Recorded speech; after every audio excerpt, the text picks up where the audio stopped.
Hello, everybody. Welcome back to Planet X News, May 4th, 2019. And ladies and gentlemen, first thing this morning, actually like around 3 a.m., the sun was blowing off more coronal mass ejections. And this sunspot, which was 2738 and 2739, has been renamed to 2740. Simply because it has moved full circle all the way around the backside of the sun.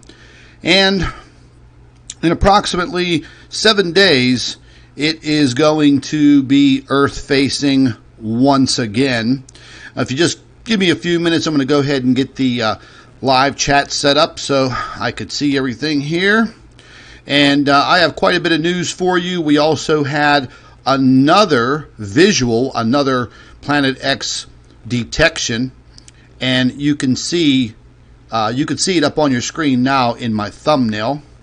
But we're going to give some people some time to get their notifications. We have some news about YouTube, which is just absolutely fantastic. Not so damn good for them, but good for creators and also good for the truth community.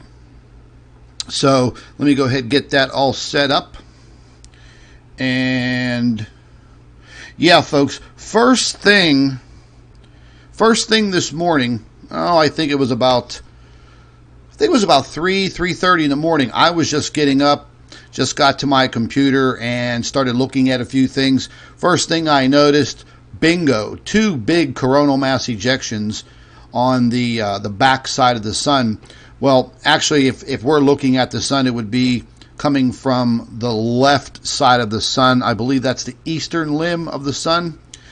And once again, this is coming from this sunspot, which was 2738. Now, they have renamed it because it's going to be coming back around, and its new number is 2740. And I'm going to be quite frank with all of you, and I haven't seen a sunspot like this regenerate. See, folks, whenever we were watching that sunspot 2 weeks ago, as it was getting ready to turn towards Earth, it degraded. It degraded very, very rapidly. And as it was turning towards Earth, that's when the degrading started.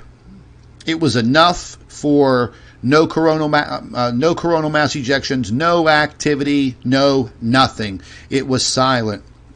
It made its way across the front face of the sun and started making its way around the right side of the sun as we are looking at the sun from Earth.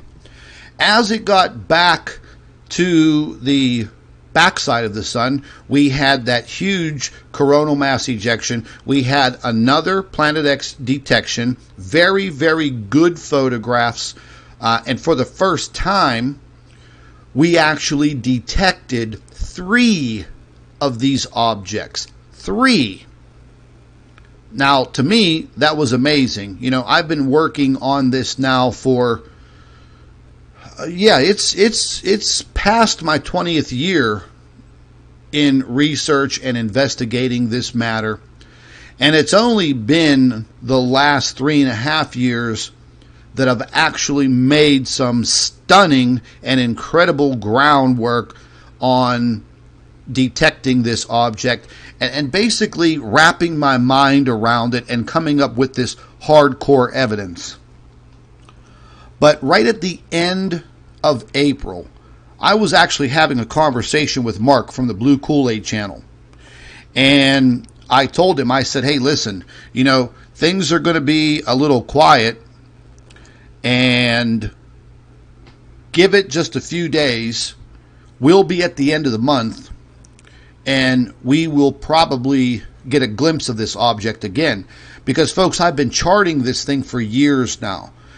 And that's where I came up with this 28-day, 29-day rotation around the sun. So that's basically this object's eccentric elliptical orbit.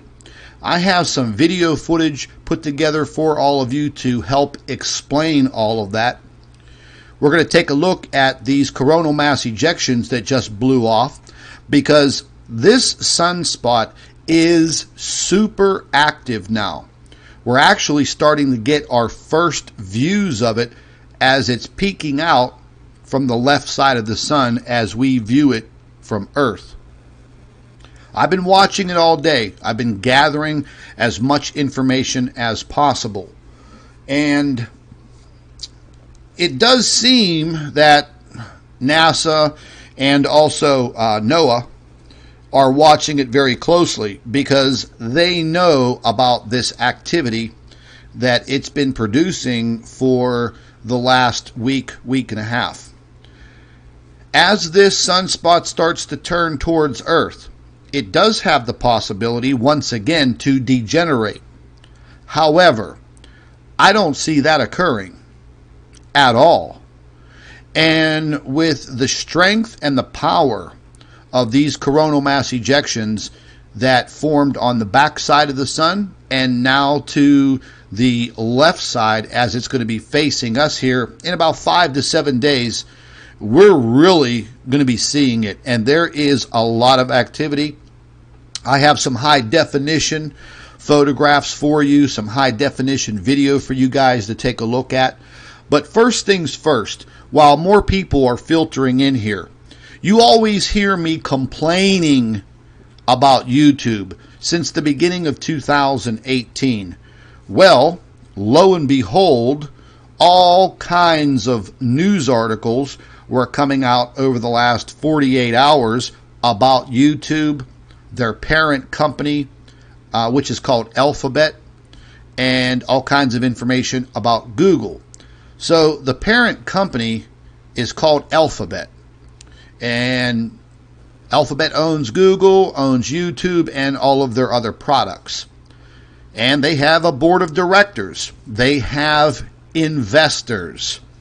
And in 2018, I don't know what it was, but YouTube, got a bug up their rear end, and they kind of started hating on conspiracy channels and truther channels and all kinds of other creators.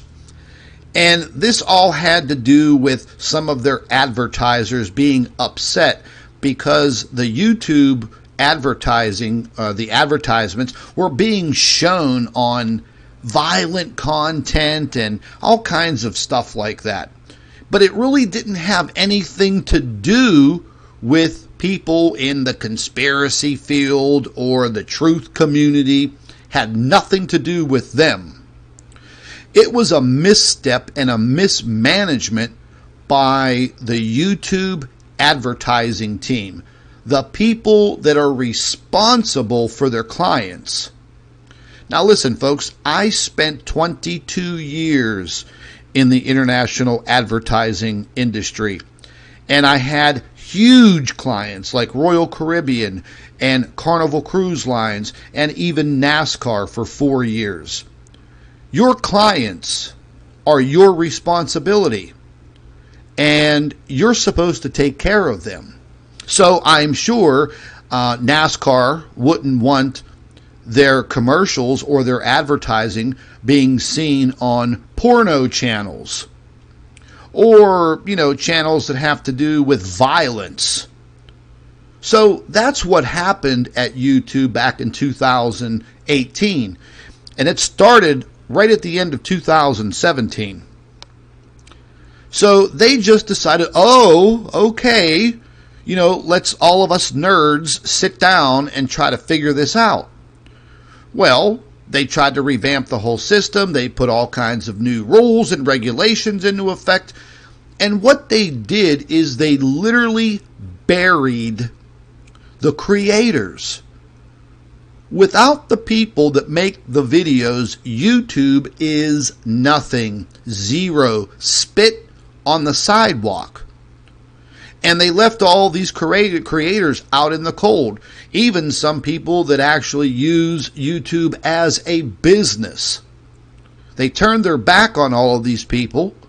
And now, Today, they are $70 billion in the hole. That's right. I said $70 billion in lost revenue.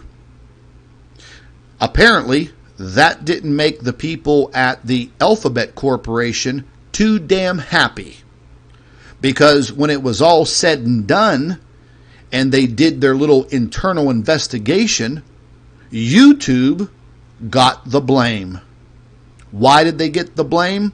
Because the advertising revenue was so far down that it cost the company $70 billion. Yeah, let me show you guys something before we get into this Planet X information, because I was actually very, very excited about this. Yeah. Anyways, because I was watching some of the money market channels, business channels, this morning, and bingo, I heard about it. So the headline on CNBC, which I actually can't stand these people, but we'll use their article anyways. Alphabet had more than $70 billion in market cap wiped out. And it says YouTube is one of the problems. Folks, let me tell you something. There is no company that can afford to lose $70 billion. And this is simply because of all of these little nerdy types, all of these conservatives that work at YouTube and work at Google. I listened to a gentleman who left YouTube. He was a top executive there and a computer engineer. And he said the reason why he left is because these people were just plain damn screwed up, and they didn't know what to do with the problem that they had. And the problem that they had is they should have fired people that were responsible for accounts, meaning advertisers' accounts. Those people weren't doing their jobs. Because those people at YouTube were not doing their jobs correctly, YouTube creators suffered. And they're still suffering. But now, the CEO of YouTube, Susan Wojcicki, is now being forced to make all kinds of changes. And some of those changes are pretty big. There's going to be some big changes on the copyright claims. There's a lot of people out there on YouTube that go ahead and file these false copyright claims. If you use 10 seconds, 15 seconds of a video or a song, the next thing you know, they're filing a copyright strike. I just went through the whole gambit with them, and it cost me $1,000 in legal fees, $1,000 of my own damn money to solve a problem with YouTube that was YouTube's fault. See, that doesn't make sense. Also, one of the big factors, and listen folks, I have to address somebody personally right here within this video, and it is that jerk-off that goes by the name of Chris Potter, who constantly harasses me and Dr. Elbers. One of the big changes that is coming here on YouTube is the harassment and the doxing of other people on YouTube. They're going to be rolling out these changes ASAP. So if you're out there and you're making these ridiculous debunking videos and you're harassing people and you're doxing people, your YouTube channel is going to get terminated permanently. They also have a new way of banning your IP address. So just because they terminate your YouTube channel, boo, that means that, yeah, you can go and open up a new one, but soon you're not going to be able to, because that IP address is tapped into your router. So that means you would have to cancel your cable and internet and then reorder it in order for them to give you a new IP address. Yeah, that's right. So listen up, Mr. Chris Potter. I'm tired of your harassment. I'm tired of your doxing, and your days are numbered.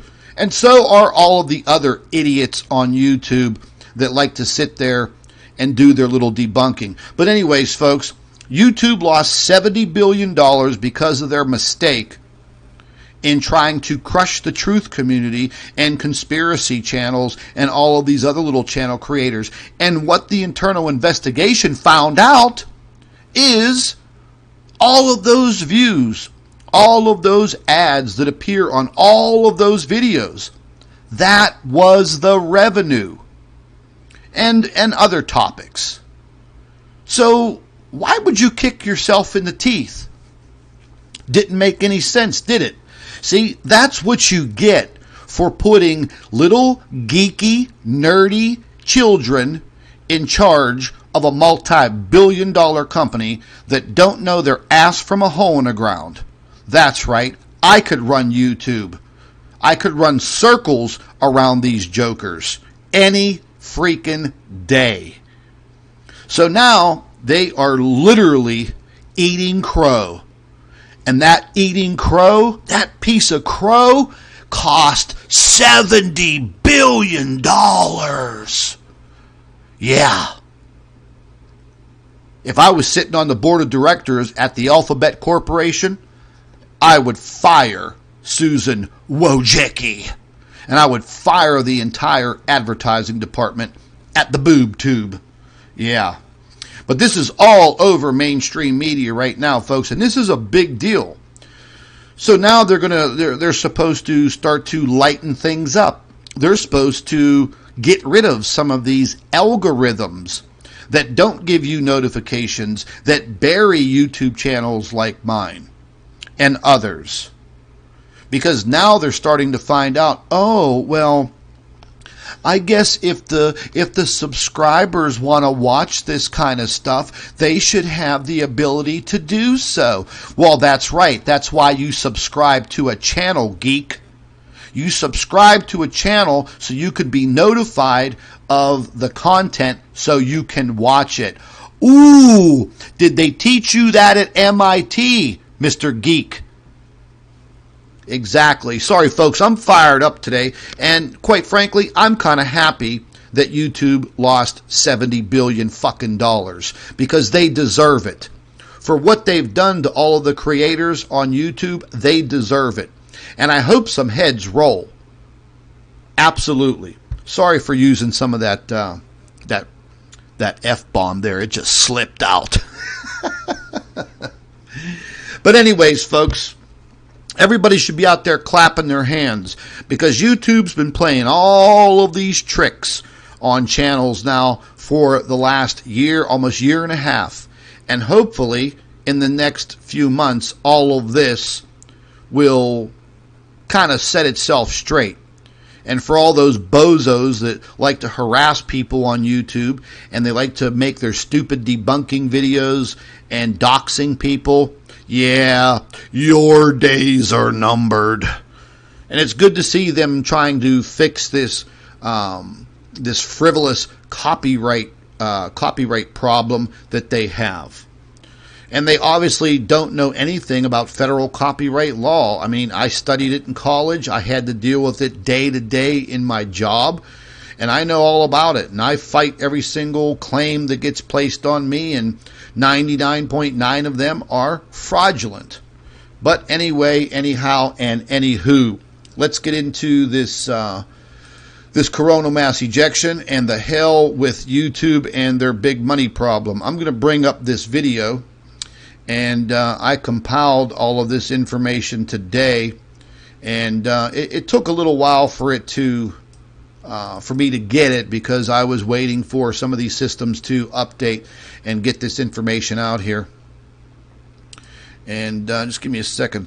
I'm going to go ahead and just stop this real quick. We have the CME tracker up on the screen right now, and this was pretty incredible, because we had two coronal mass ejections that literally blended together.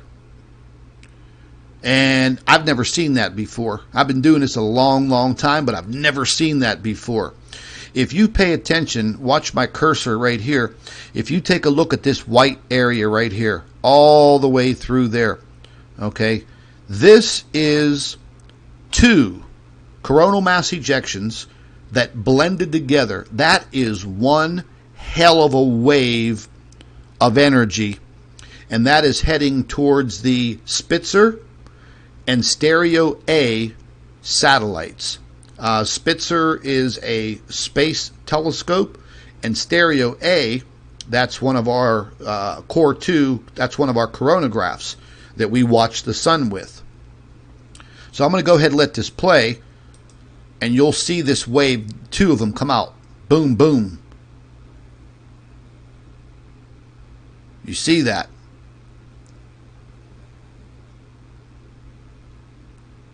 Spitzer took a pretty good hit there. That damn thing may not even be working.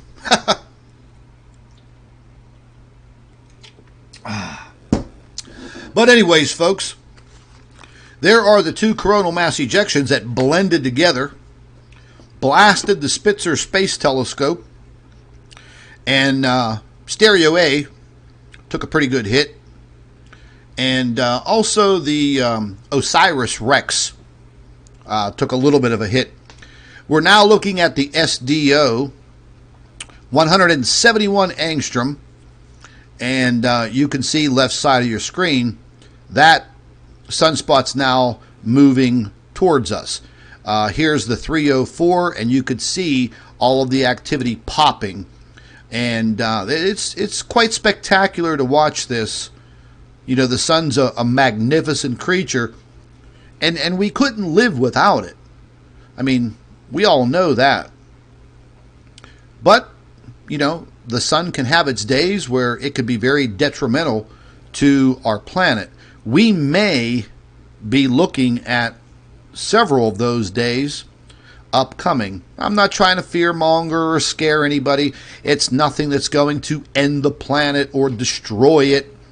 But we could definitely see some situations with our satellites, GPS, electrical grids, and the induction of additional seismic activity.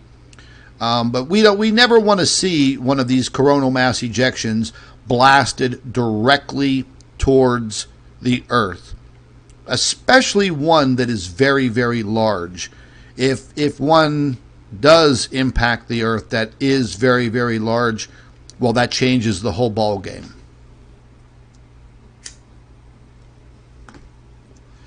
But yeah, I was up very, very early this morning, and just as I was looking at this, Mark texted me, and he said, "Holy hell!" He said, "Take a look at this." And I'm going to just go ahead and stop this for 1 second. Just jump back just a little bit here. And he said, "Hey, take a look at this." And I said to him, I says, "You know what?" I said, "I'm still taking a few sips of coffee, but I'm already looking at it, and I've already got screenshots of it, and holy hell." And I'm going to show you guys in a few minutes what my holy hell moment was about, because it was once again pretty incredible. And I have some additional information that I'm going to go over with all of you, and hopefully what I tell you answers a lot of questions. So I'm going to go ahead and let this run. You're going to see this coronal mass ejection blow off right here. This is the stereo ahead Core 2 coronagraph. Then just watch over in this area here. Now there was actually an object detected right where my cursor is, and I'm going to show you that photograph, and it's going to amaze you, because it amazed me. It's going a little too fast in the coronagraphs, but like I always do, I slow everything down, and I look very carefully frame by frame. Sure enough, just as Mark found, I was looking at it right when he sent me the text message, and I think together we both had that oh my. So what we're looking at here is the two coronal mass ejections. Now on the Core 2, what you're looking at here, these coronagraphs, I detected 4 hours of missing time on there. I'm just going to go back to that real quick. There was 4 hours missing. And I don't know, they must have cut it out of there for some reason, or that blast overloaded the detectors on the spacecraft, and maybe something occurred. Maybe they lost communication for that 4-hour period, because that does happen, folks. This is from the Solar Dynamics Observatory. This is a beautiful close-up shot of this sunspot. This sunspot is numbered as far as the size. It's numbered as a 260. And a 260 is in square kilometers. Let's just put it this way, folks. That sunspot is massive. And I mean massive. More than, I think, close to 200 kilometers in diameter. It is massive. And that's why we're seeing all of these coronal mass ejections spewing out of this sunspot. Now, I had a long conversation with Dr. Elbers about sunspots this afternoon, and I was asking her, is it possible for these sunspots to actually regenerate like this one has? And, sunspots kind of have a negative and a positive zone. And this is a little hard to explain, but there's a little barrier between that negative and positive area. And it is when that little zone in between degenerates and the negative and the positive touch. And then bingo, that is something that causes these coronal mass ejections. When that sunspot was cruising by us 2 weeks ago, the positive side degenerated, literally almost disappeared by the time it was Earth facing, and then it made its way all the way to the backside of the sun, and that's when it encountered this Planet X object. At that point, when that interaction occurred, it seems that the positive connection, the positive side of that sunspot, regenerated instantly. What did we have? Boom! A huge coronal mass ejection. And it has been lit up ever since. And as the sun is rotating, remember, this Planet X object is also orbiting the sun almost at the same speed as the sun's rotation, which means it's locked in. As it is locked in, it's locked in really close to this sunspot position. And that is probably why we are seeing all of these CMEs being produced by this lonely sunspot. Folks, we're right in the very, very beginnings of a solar minimum, okay? The sun's been going to sleep now for months. This should not even be happening. This should not be happening. However, we have that other factor, the X factor. Kind of ironic, huh? So if you throw in that X factor, yeah, it kind of upsets the apple cart. Things aren't like they should be. And I'm going to be quite honest. This is something that is kind of worrying me, because once again, as we continue to move through this 11-year cycle, we're not even, we haven't even touched the beginning stages of it yet.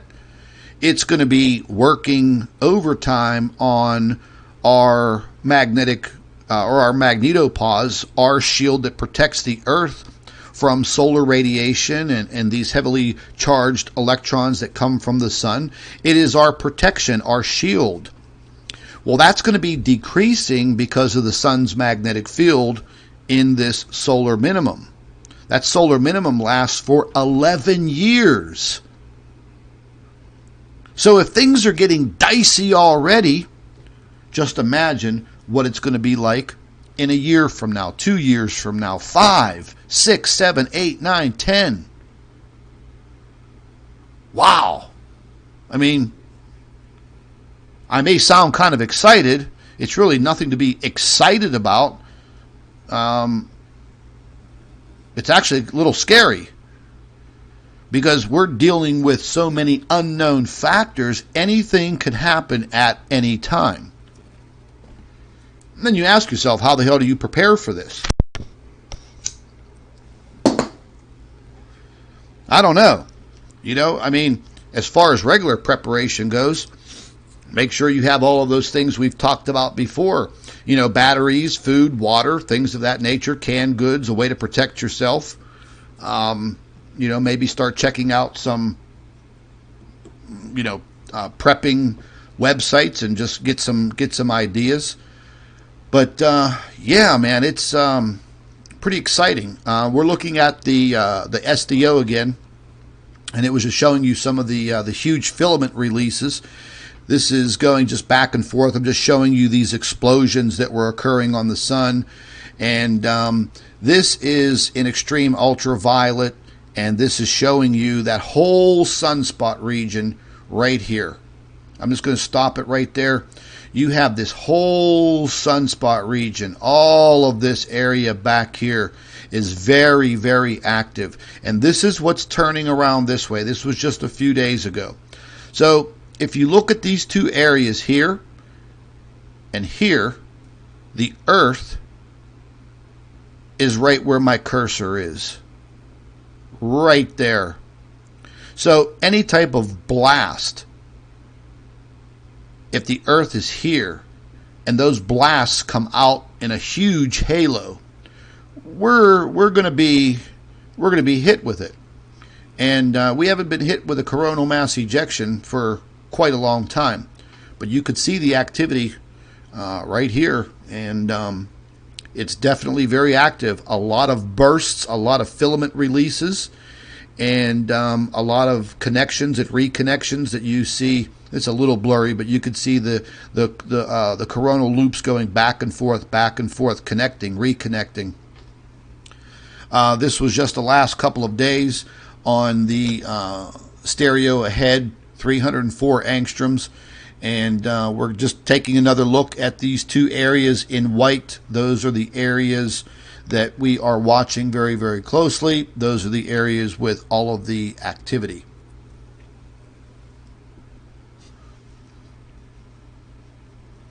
And there's a lot of activity too. I mean, it's quite a bit there. This is a close-up view. Little blurry, but that's how it is with the stereo spacecraft, especially when there is a lot of activity. It interferes with the camera, and all of these particles are bouncing off of the detectors, and that's why you get this kind of weird look over here. It looks real pixelated. Other than that, it would be clear.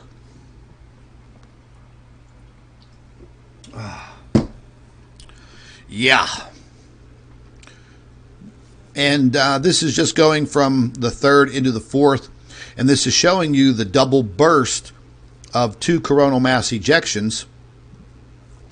This is where I spotted the 4 hours of missing time, and I don't think they were trying to hide anything because there's really nothing to hide. I think that the coronagraph, the spacecraft, just probably got overloaded and literally shut down. Sometimes they will shut it down on purpose just to protect the electronics on board, because they will get fried. You're dealing with a lot of solar radiation, and we all know that radiation destroys electronics. If you watch this very closely, folks, you see that object right there? I'm going to circle it. I have some still photographs I'm going to show you. You see that object right there? Let's just go back one frame. This is the very beginning stage of this coronal mass ejection that me and Mark were looking at about 3 o'clock this morning. As it starts, you're going to see a pretty good plume of ejecta come out of the sun. At the same time, this literally illuminates this object. Now, whenever we're done viewing this, I'm going to go into some other info with you guys to give you some background on what this object may possibly be. And over the years, I've bounced different ideas around, but over the course of this week that just passed, I was doing all kinds of legitimate research. I mean, literally reading all of these abstracts that are produced and written by astrophysicists and professional astronomers that work for some very, very credible universities, like Harvard and Cornell. These guys aren't dummies, and they've been involved in brown dwarf research for a long time. And if you ask any astronomer or astrophysicist, what would you like to study the most? And they find these brown dwarf stars just absolutely fascinating.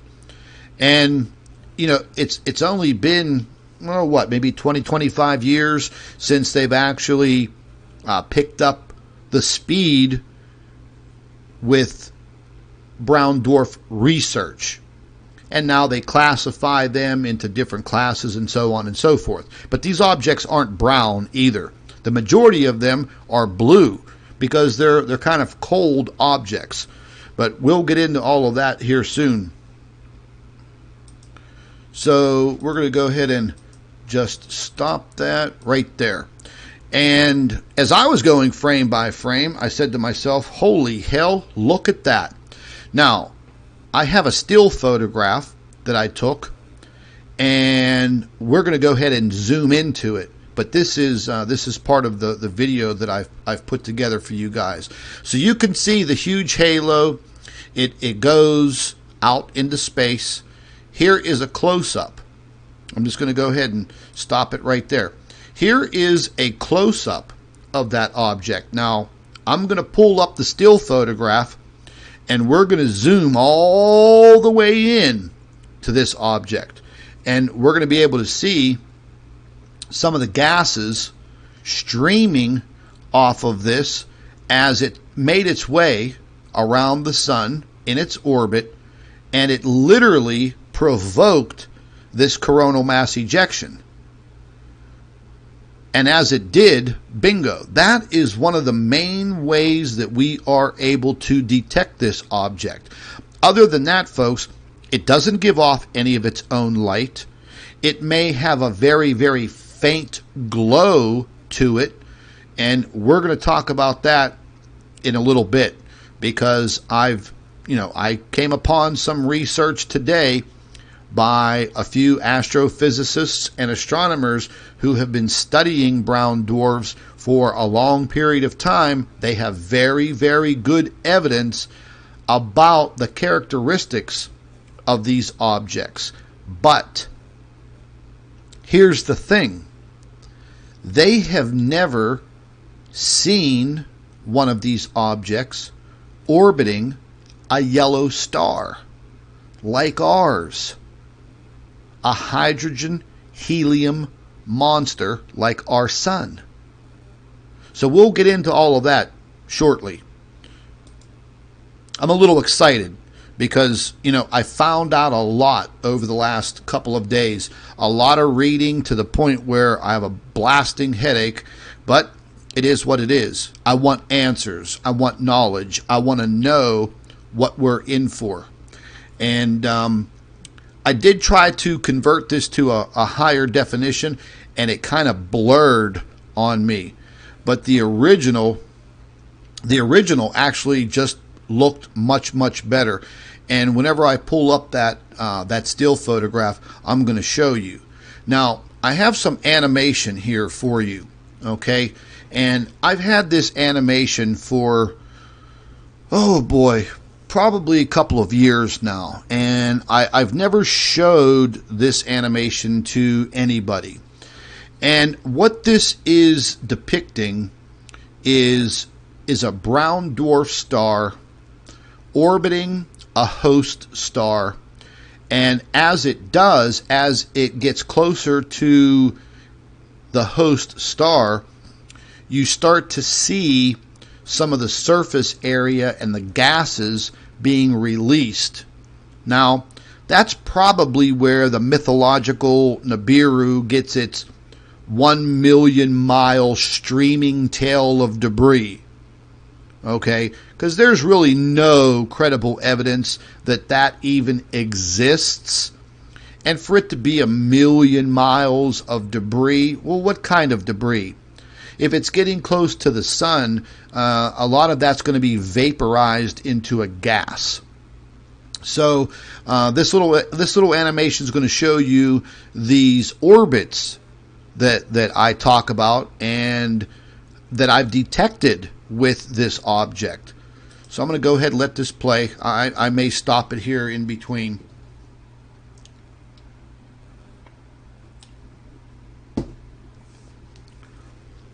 Now, as you see, the object is passing by the sun, and you see those gases streaming off of this.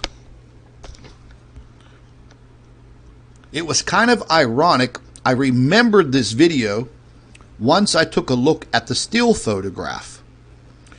Because when I looked at the still photograph, I noticed some of this gaseous material streaming behind this object as it was getting caught up in this coronal mass ejection. Now, brown dwarf stars in their natural habitat deep in space, if they're not orbiting a star, they are relatively cold. Surface temperatures ranging from 250 to 350 degrees. For that object, that's cold. These objects tend to be blue, kind of almost looking like Jupiter, but I don't want to get into the whole Jupiter thing, folks, because there's people out there on YouTube that are trying to tell you folks that, you know, Jupiter's a star, Jupiter's Nibiru, Jupiter's Planet X, and that's a complete lie. That's just literally impossible. Now, real quick, we're watching an animation for a brown dwarf orbiting a star. Now, once these objects get caught in the sun's gravitational pull, it could take hundreds of years to pull it all the way in. It could take thousands of years. Who knows? But once this object gets stuck in the sun's gravitational field and the sun pulls it in, the sun's going to pull it in and that object's going to fight back. Depending on the mass of that object, that will tell you how big that fight's going to be. Because if that object has a large mass, then it's probably going to fight its way as the sun draws it in. As the sun draws it in closer and closer and closer, eventually it will set into an orbit. Now, some of the papers that I was reading over the last couple of days, these astronomers, they have been using the WISE sky survey, and they've been able to view many brown dwarf stars, but many, many light years away. And it seemed that the stars that they were orbiting, they all had these sharp, acute, eccentric, elliptical orbits, just like our Planet X star, stellar core object. I don't know why they settle in with that type of diagonal orbit, but they do. And there is a ton of evidence out there that that proves this. So it's just not my opinion. There is a ton of evidence by astronomers and astrophysicists who have master's degrees coming out of their ass. Okay? So I would say they would probably know a little bit better than me because they've been researching this probably 20 years. They have all of the data that I will never be able to get my hands on. And they know. And they study the light curves of these objects as they are passing in front of their host star. Now, there are objects like this that are just roguely floating through space. They're not attached to any star. That's the period when they're cold. And they also have weather, like we have weather here on Earth. They have cloud patterns that zip around them, and they would almost look like Jupiter, but they're nothing like Jupiter. Jupiter is a gas giant. These objects are not. We don't even know what the core of Jupiter is really made up of. So for people to say that Jupiter is Nibiru or Jupiter is a star, they're absolutely wrong. Because, like I've said before, it would take 80 Jupiters to equal the mass for Jupiter to ignite into a star, and it would be a faint red dwarf, which would barely give off any light, and it would shrink in size. So that's just not possible. So you guys really have to watch who you're listening to, because people will just throw anything out there just for some YouTube views, and they don't give a damn about the actual science and the truth. I'm after the truth and the science. So this object is orbiting a host star. You see it is very, very close to that host star. Some people say, oh, come on, Scott, that thing would burn up. No, it would not burn up. It would not explode. It would not disintegrate.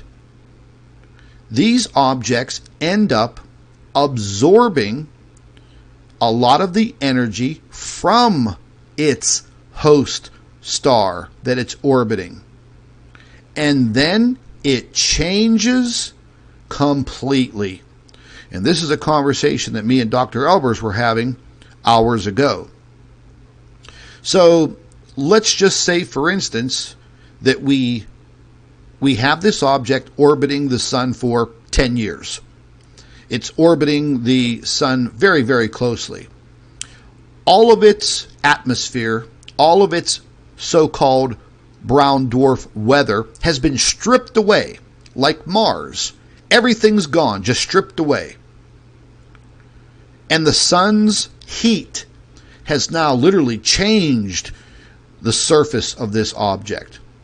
It is very, very possible that this object's mass has increased, even though it may have shed some of its top surface and gases.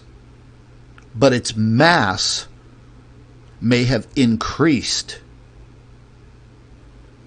Very interesting. So let's just say, for instance, that we wanted to get a good look at this object.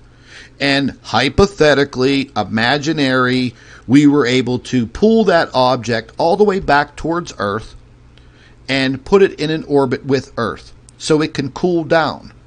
And then we were able to jump on a little space shuttle and fly over to this object. Would we be able to land on it? Would we be able to walk on it? You're damn right we would. It would literally look like you were standing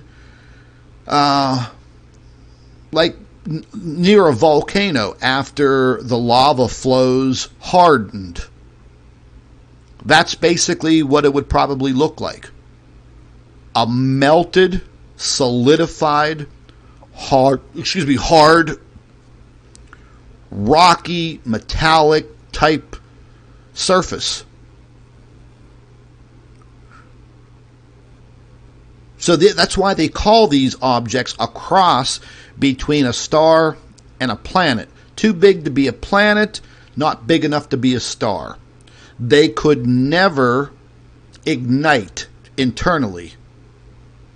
They just don't have the mass to do so. But this object, we know for a fact, has been orbiting the sun since at least 2007. Its orbit has shrunk all the way down to approximately this 28 days. It's literally locked in with the sun. Is this the main reason why mainstream media, mainstream astronomy, and science won't come out and say, wow, we have a new visitor in our solar system, and it's here to stay. We found our second sun. But yet they talk about the hypothetical planet 9 with a 20,000-year orbit that no one's ever seen. And 2 astronomers drew it up on a chalkboard and submitted it to the world as fact. No observational evidence, no photographs, none, zero. But yet, here on Planet X News, you have the best observational evidence that any person in the public has seen. No wonder they hate my guts at NASA and YouTube. Because we have shown the proof. I mean, for God's sakes, me and Dr. Elbers should be on the front page of every Time magazine, astronomy magazine. We should be, doing tours and interviews and exposing what we found. Hell no. They're too damn worried about it causing a panic amongst the world population. Just yesterday, once again, the United States Navy just came out with another statement about aliens. This is the second statement in 2 weeks. This statement that they came out with yesterday was a statement about them being worried about the health effects of extraterrestrial life interfering with humans. Did any of you hear that? I watched it on Fox News. It was on Tucker Carlson. He talked about it with Nick Pope, the UFO investigator from the UK. Yeah. The health effects from the interaction with extraterrestrials. So, I don't know, folks. Maybe some disclosure is coming around. I don't know. I'm going to go ahead and let this animation run. You're going to see how this orbit. Okay, this is not really the orbit that I think this object is in. I think it's in a much tighter orbit than this elliptical here.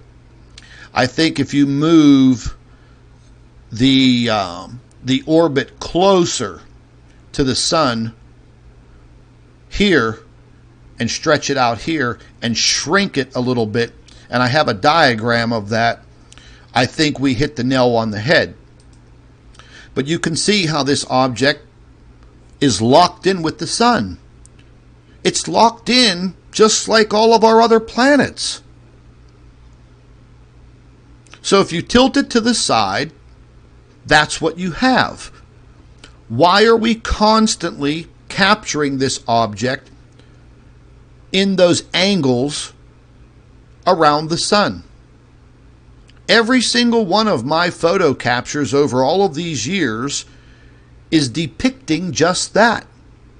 And that's where I was coming up with my theory that, damn, this thing must be in a very sharp, acute, eccentric, elliptical orbit. Now, real quick, just let me go back just a little bit here. Okay, now you see how this object is now starting to glow? Well, these astronomers who have been studying these brown dwarf stars that are light years away, they noticed that these brown dwarf stars, once they got locked in with their host star, they started to glow. Now, even though these objects do not emit light and can only be seen in the infrared spectrum, the closer they get to a host star, the more energy they are going to take from that host star. So it literally, the host star literally changes the complete composition of this object. It changes it. It would literally have to, because of the temperatures coming from a star, whether it be a blue star, red star, yellow star. And our star's pretty damn hot. So there's a very, very high possibility that in the years that this object has been orbiting the sun has changed it. Literally changed it. I believe that there still is some shedding of surface area, but not much like we saw in the past years. Vaporizing of gases, because remember, this object goes around the sun to the backside of the sun, very, very close. Then it goes down below the elliptical, and then when it goes down further, it starts to cool. As it comes back up and around, it gets reheated. So there's a very, very high possibility that just like this object on your screen, as it gets close to the sun, it starts to glow just a little bit. And that is probably one of the main reasons why we're able to see it during those coronal mass ejections. Because that is a very, very violent place to be. It's equivalent to hundreds of atomic bombs blowing up. All of those electrons bombarding this object and photons. This object is literally absorbing them. That would cause, yeah, a slight glowing factor, but nothing that's going to last forever, just shortly as it's making its way at its closest point to the sun. And then it leaves that closest point, it goes down below the ecliptic, it cools slightly, and then in about 10 days, bingo, it's coming right back up and it's making its orbit again. And this is the position that it's been locked into for at least the last 2 years, maybe more. But I really started to detect this in early 2017, around March. So it's been 2017, 2018. Okay, so yeah, we're going on almost 3 years now that this object has been pretty close, locked in on this 28-day orbit around the sun. There was a paper that I read this morning where they detected a brown dwarf star that had other smaller moons orbiting around it, and it orbited its host blue star every 4 days. 4 days. Man, that baby's cooking. But that blue star wasn't as large as our yellow star. So that just goes to show you, folks, if people tell you that you don't know what you're talking about, or there's no way that any of this can happen, it's impossible, yeah, just walk away, because they're ignorant in the sense of they don't have the knowledge to even hold a conversation with you. So I've been working on this now for a couple of days, and really trying to ingest what is happening out there in our inner solar system and with our sun. And I don't think that astronomers and astrophysicists that are actually on the inside of this program, because I look, there's just no way that NASA and the European Space Agency and the space agencies of the world, there's just no way that they don't know that this is happening. So they've been scrambling for years. That's why they're doing the chemtrailing, the stratospheric aerosol injections. They're trying to bounce the damn infrared radiation and solar radiation back out into space. They know it's the main cause for the severe climate change. They know it's the main cause for the North Pole, the Arctic melting. They know that the extremes on this planet are going to intensify. Do they know a hell of a lot more than us? You bet they do. This just may be just as big as aliens landing on the White House lawn, as they say. Because the detection of this object and the proof and the disclosure is the biggest cover-up in modern man. There's no doubt. Because we already know that extraterrestrial life exists. It would be impossible to say that it doesn't. That if you say that extraterrestrial life could not exist and does not exist, that's completely asinine. The galaxies, the universe is just too damn big. So this is the biggest cover-up in modern mankind. They think that this upsets the apple cart. This throws all physics out the door. This throws all astronomy out the door. They all got to start from the beginning. They got to rewrite the books. But I think the biggest thing is fear. Maybe if you explain it to people the way that I do, maybe they wouldn't have the fear.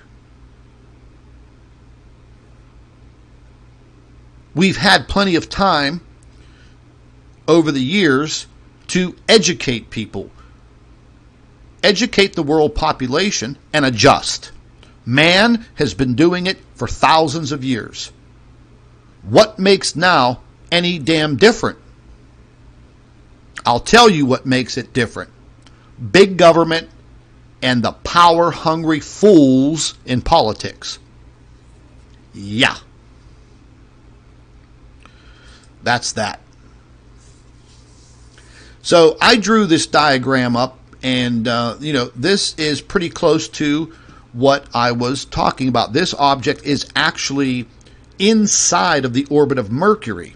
It does not disturb Mercury. It cannot collide with Mercury.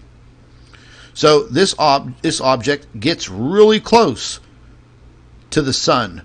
And like I said, as it falls below the ecliptic, it starts to cool a little bit. But then in 10 to 14 days, it's making its way back up. So we're looking at 28 days, maybe 30. But I'm guessing because it's locked in with the sun, it's more like 28, because the sun's rotation is 27.5 days, so I rounded it off to about 28 days. Where do we catch this object? This is where we normally catch it. We catch it during these coronal mass ejections, and because of the orbit and angle of the space cameras and the Earth orbiting the sun, it kind of always looks like it's either in the left or the upper right or upper left-hand corner of the sun. I've actually captured it along the equator of the sun. I've actually captured it at the 7 o'clock position, the 9 o'clock position, the 1 o'clock position. So I've captured it in many, many different areas as it's been orbiting the sun. That much is a fact. So I'm going to go ahead and let this play, and I'll get to those still photographs and I'll show you. I'll zoom in real close, and we'll see what happens with this this sunspot 2740. Remember, they renamed it, and it's going to be cooking past us here within the next 7 days. Probably in the next 48 hours, we'll start to get better views of it. And I'm going to go ahead and jump out of here. We'll get rid of this, and we'll get into the Planet X pictures. We'll let this grab the photos.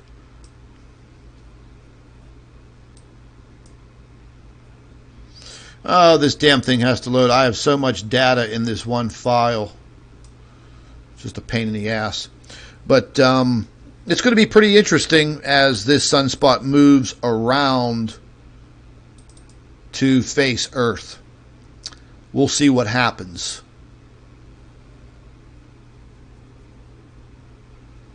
Come on, picture. Sometime today. Let's get rid of this file. Let's bring this bad boy up. And here you go, folks. Bingo. I'm going to zoom in a little bit closer here. And this is what I was talking about. As this coronal mass ejection occurred and this object was moving by, you can see there are particles being stripped away. You can see it just barely. Some here, and some right there.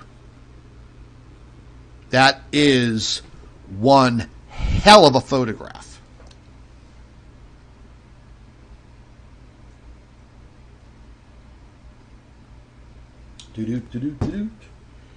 So what do you guys think about that picture?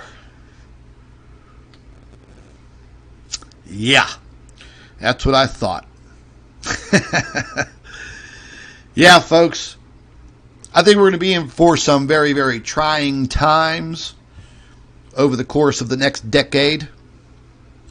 But I don't think that it's going to be this earth-ending apocalyptic catastrophe. I think some things are going to change. There's just no doubt about that. But just like everything else, folks, we change also. We adapt. We figure it out. That's why having the knowledge of what is happening is the most important thing there is. It's not about YouTube views. It's not about selling books and t-shirts. But it's educating the world population that this is what's happening. This is what could happen. And we are already seeing the direct effects. It's already starting. We've been seeing it for the last couple of years. I just never threw in the factor of that grand solar minimum. That has changed everything. And in all actuality, it has actually sped things up.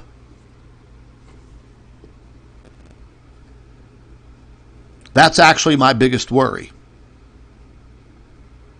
Yeah. But anyways, folks, I wanted to bring this information to you once again. Look, sorry if I sounded like super excited, but I love science. I do like what I do as far as this type of research. Maybe I missed my calling in life. I don't know. I don't think I could ever hang around a bunch of stuffy, geeky astronomers and astrophysicists. I don't know, man. I don't think I could do that. I'd probably be like the lone wolf. But, I do find it very, very fascinating. And yes, in some aspects, it is a little scary. But it's even more scary if you don't know about it. It's like walking around that corner and somebody jumps out and scares you. You could walk around that same corner and know the person's there and they still jump out at you, but you're not that scared. Why? Because you had that knowledge. You see where I'm going with that? I thought so. So we need to continue. We need to continue to gain the knowledge. We need to just keep on investigating, keep on researching, keep on uncovering the truth. And spread the truth. More people will come to Planet X News. More people will maybe start watching other channels that are actually credible, that don't put make-believe videos together for your entertainment. Because I don't consider this entertainment. But this is one hell of a capture once again. I'm going to put this through the new enhancement program later on today.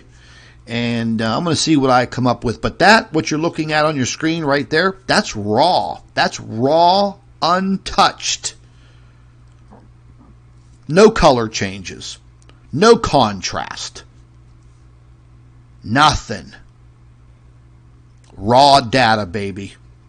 Right here on Planet X News. We uncover the truth.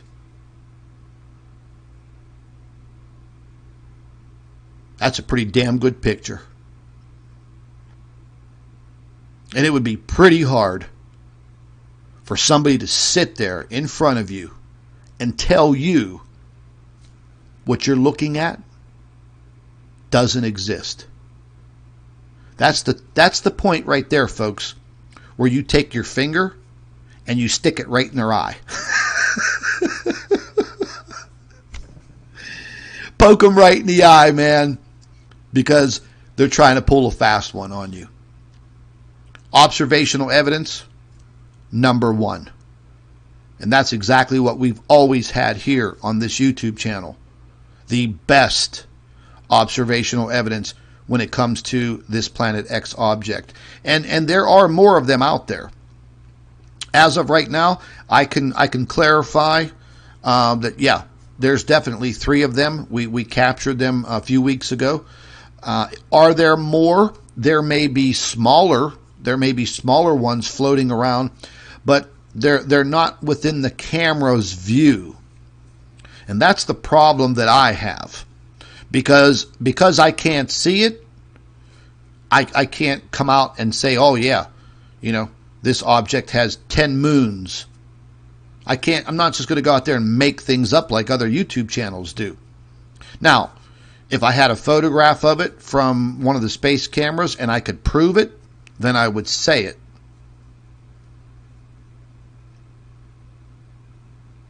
But I definitely know that there are 3 of these objects. 2 of them seem to be of pretty good size. Bigger, way bigger than Jupiter. Way bigger than Jupiter. Probably 5 to 7 times the size of Jupiter. And these objects definitely have mass. A lot of it.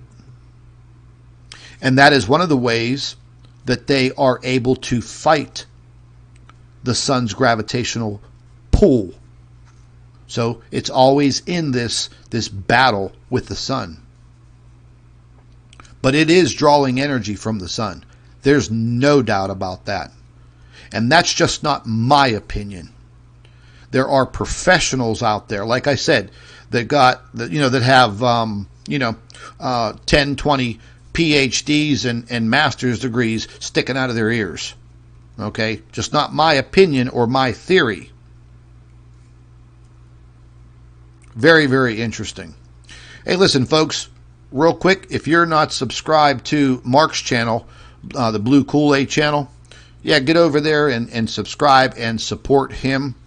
And I'd really, really appreciate it. Make sure you guys are subscribed to Dr. Elber's YouTube channel. And hey, don't forget, folks, if you want to join our private network, the link is in the description box right under all of our videos. And join that private network, because still there are things that I can't display here on YouTube. YouTube's not out of the woods yet. They still have some huge problems.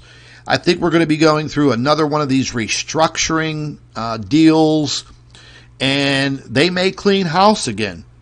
And like I said, you may come to YouTube one day and you may try to find Planet X, and Planet X don't exist. The Planet X News channel is gone. Folks, I did a little experiment today.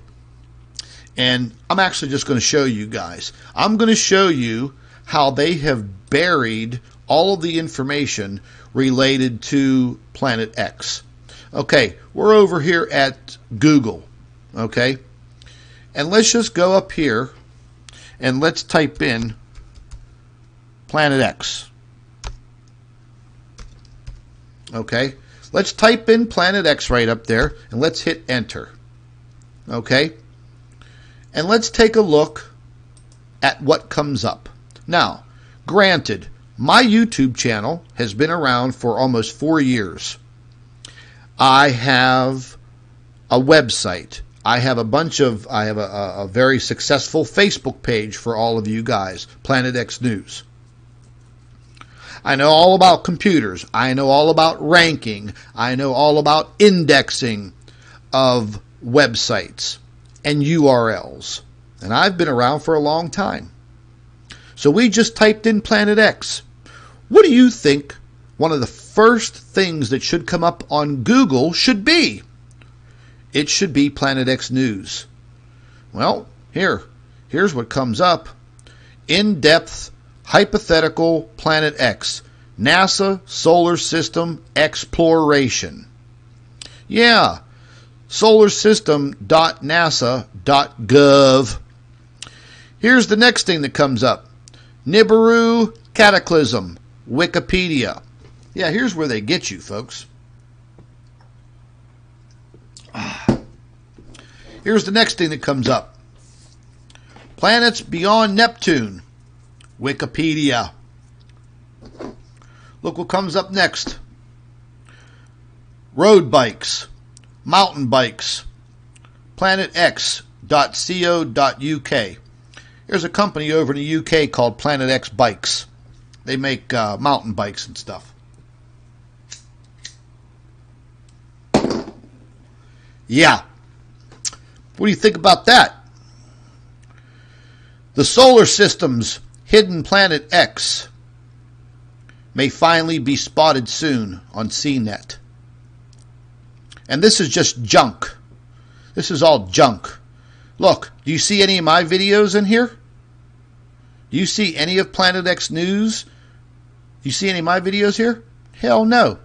You see Coast to Coast AM, Planet X, Nibiru, Meteors, and Super what the hell does that say? Oh, Super Bolides. Thought that said Super Bodies. Coming close to Earth. That was on April 6, 2019. Is NASA hiding Planet X and Nibiru? Infographics show, August of 2018. Folks, I live stream every single day. I have produced over 2,008 informational videos on YouTube on Planet X News. Yeah. Here, 9 hours ago, Planet X. Rap Op 10 Berg. Who the hell is that? Yeah, here's the videos that come up. Coast to Coast AM. Experts say Planet X will cause a huge pole shift in the near future. That's nothing. That's a complete lie. Here you go. More Coast to Coast. Yeah.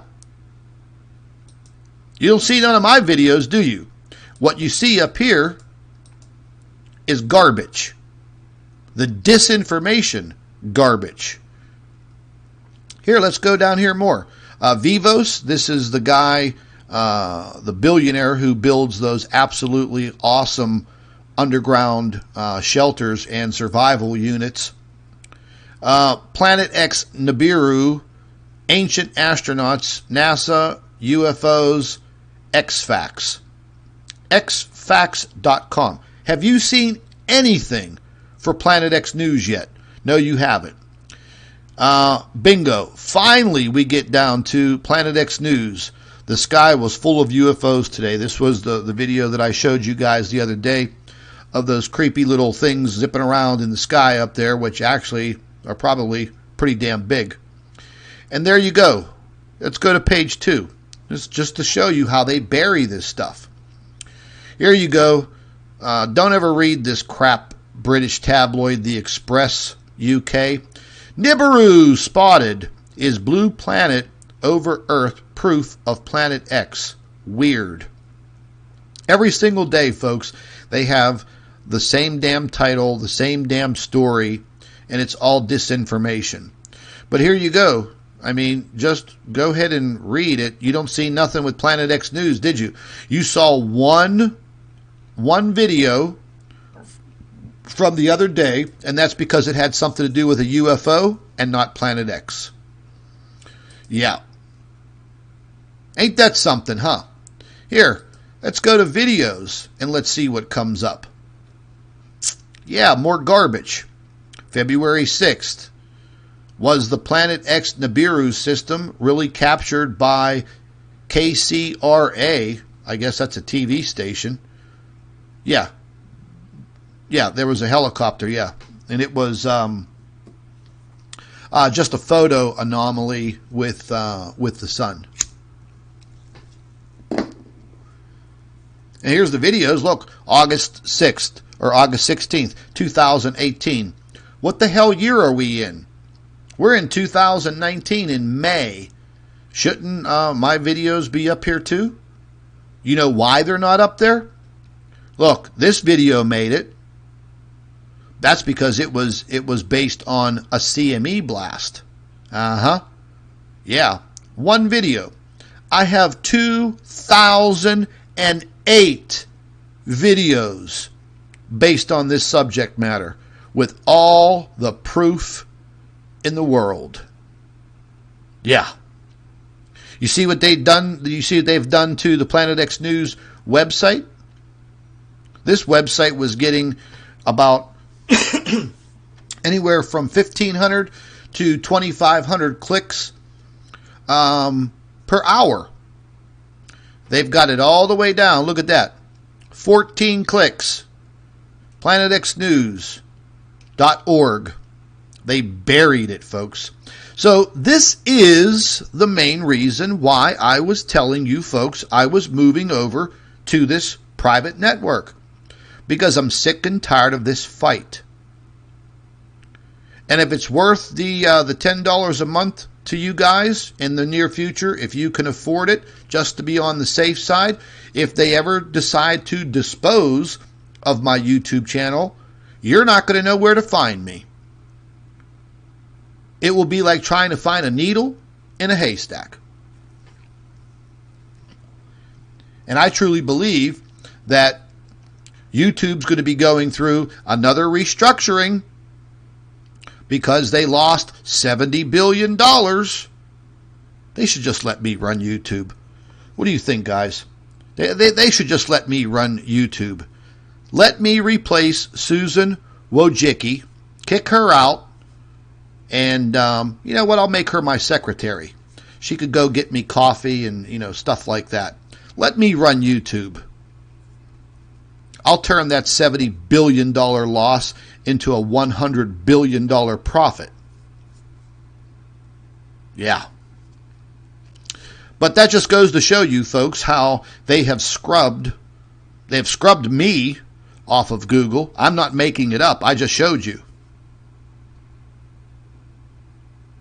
Yeah.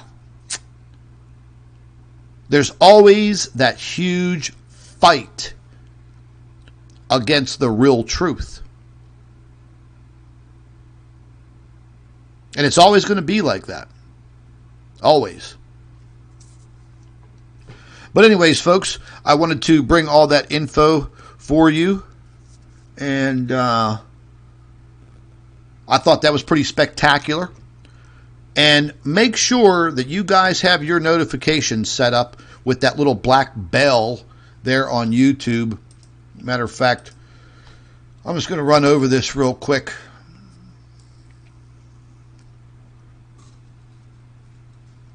They said that they're going to be changing some things on YouTube with this trending